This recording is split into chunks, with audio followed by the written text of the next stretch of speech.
Hello everyone, very warm welcome to our channel Crazy Baby.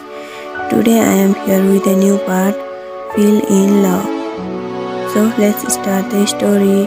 जैसे कि हमने पिछले पार्ट में देखा था कि टिमोथी जिन दूसरी लड़की के साथ देखकर वुइंग ने अपनी फ्रेंड ग्लोरिया को कॉल किया था। तो आगे कहानी शुरू करते हैं। वुइंग ग्लोरिया को कॉल करके बोलता है कि हम दोनों मिले हुए काफ़ी महीना हो गया, तो क्यों ना हम आज मॉल में मिल लें, वो ऐसा बोलता है। कुछ देर बाद जब ग्लोरिया वहाँ पर आ जाती है तो वो आते ही वुइंग को बोलती है, मुझे लगा था कि तुम काम पर होगे तो मुझे तुम्हारा इंतज़ार करना पड़ेगा, लेकिन तुम तो पहले से ही यहाँ पर हो, वो ऐसा बोलती है। तब वुइंग बोलता है कि मैंने अपना जॉब छोड़ दिया, वो ऐसा बोलता है। तब ग्लोरिया गुस्से से चिल्लाकर बोलती है कि तुमने ऐसा क्यों किया, तुमने अपना जॉब क्यों छोड़ दिया, क्या ये उस मेंगियाओ की वजह से है, वो ऐसा बोलकर चिल्लाती हुई बोलती है कि मैं उसे सबक सिखाऊंगी। तब वुइंग बोलता है कि नहीं, तुम्हें ऐसा करने की कोई ज़रूरत नहीं, ऐसे भी मुझे कोई दूसरा अच्छा जॉब मिल जाएगा, वो ऐसा बोलता है। तभी ग्लोरिया बोलती है कि क्या तुमने उससे हार मान लिया, वो ऐसा बोलती है। तब वुइंग बोलता है नहीं, ऐसा बात नहीं है। तब ग्लोरिया बोलती है तुमने इतनी अच्छी जॉब तो छोड़ दी, तो दूसरी जॉब कैसे मिल सकती है तुम्हें, तुम उससे हार कैसे मान सकते हो, वो ऐसा बोलकर चिल्लाती हुई बोलती है मैं उस कमीने को छोड़ूंगा नहीं, वो ऐसा बोलने लगती है। तभी वुइंग बोलती है तुम इस तरह मत चिल्लाओ, सब तुम्हारी तरफ देख रहे हैं, तुम जिन ग्रुप के बहू हो तो तुम इस तरह नहीं कर सकती हो, वो ऐसा बोलता है। तभी ग्लोरिया बोलती है कि वुइंग क्यों ना तुम मेरे पति के कंपनी पर चले जाओ, तुम्हें वहाँ पर बहुत अच्छी जॉब मिल सकती है। तब वुइंग अपने मन में सोचने लगता है मुझे नहीं लगता कि ग्लोरिया को कुछ भी पता होगा, वो तो बहुत ही ज़्यादा खुश है, क्या मुझे उसको बताना चाहिए या नहीं कि उसके पति के किसी दूसरे लड़की के साथ अफेयर चल रहा है।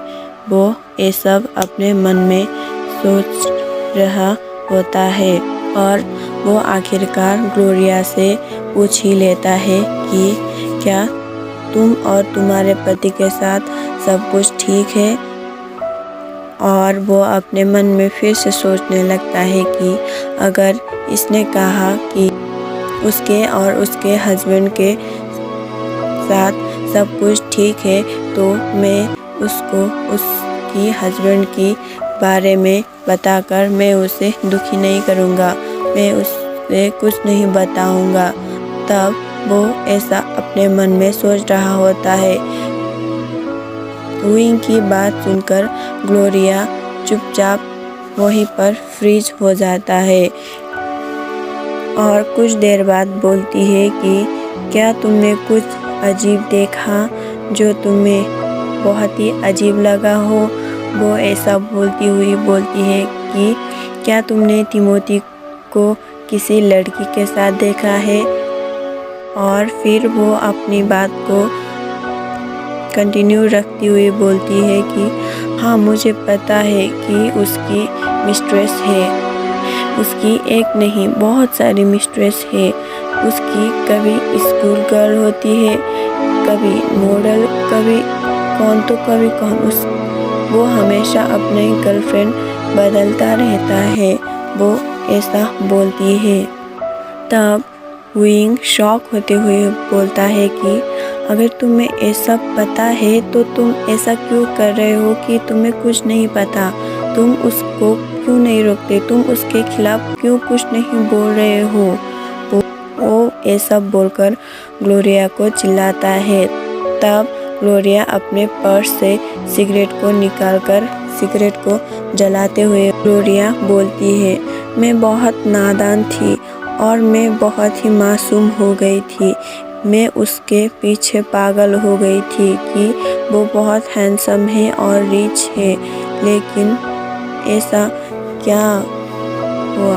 वो ये सब सोच रहा होता है और 7 साल पहले की बात ग्लोरिया सोचती हुए बोलती है। 7 साल पहले उसने मुझे प्रपोज किया था।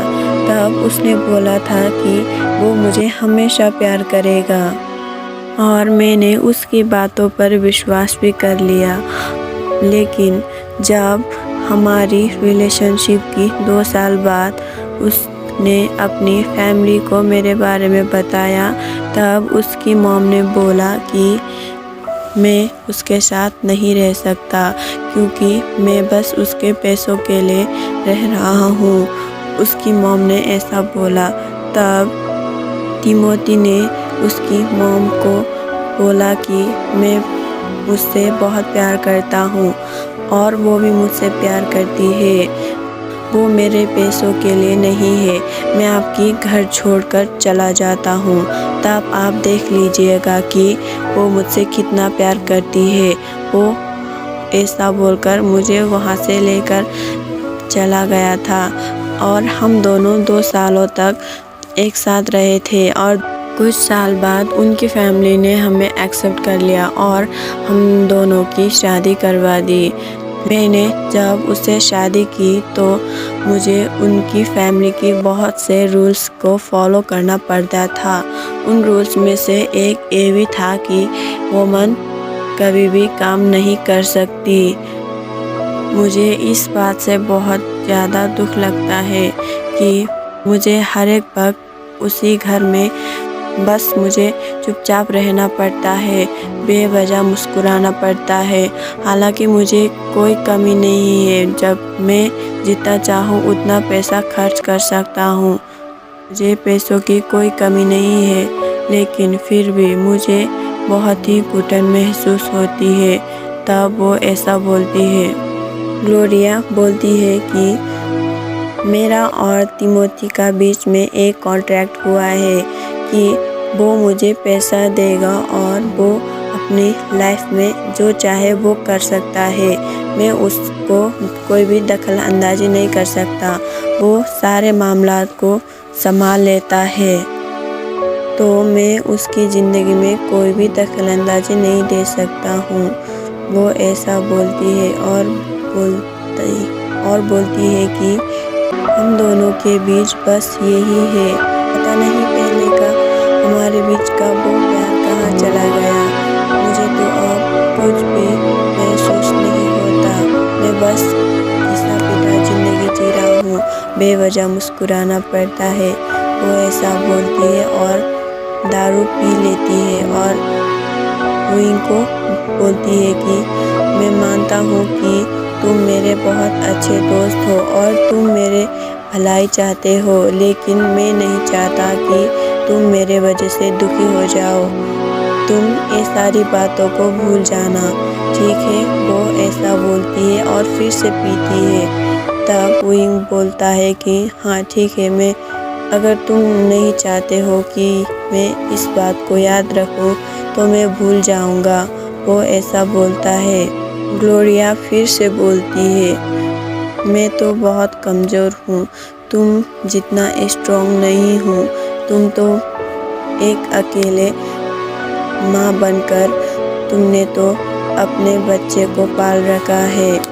हालांकि मैं एक बेटा हूँ, फिर भी मुझ में इतना हिम्मत नहीं है कि मैं अपने आप को इस तरह से तुम्हारी तरह ब्रेव बनाऊँ, तुम्हारी तरह स्ट्रॉन्ग बनूँ।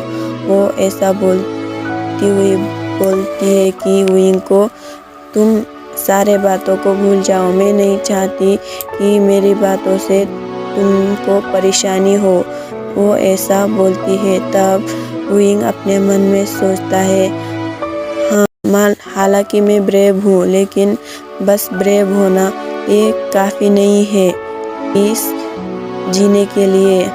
ज़िंदगी जीने के लिए ऐसा बहुत कुछ चीज़ों की आवश्यक है जो ज़िंदगी अपने आप नहीं देता, वो हमें कमाना पड़ता है, जैसे कि पैसे। वो ऐसा बोलता है और वो 5 साल पहले की बातें याद करने लगता है। तो आज के लिए बस इतना ही, मिलती है नेक्स्ट वीडियो में। तब तक के लिए मेरे वीडियो को लाइक कीजिए और कमेंट कीजिए, शेयर कीजिए और सब्सक्राइब कीजिए। Bye bye.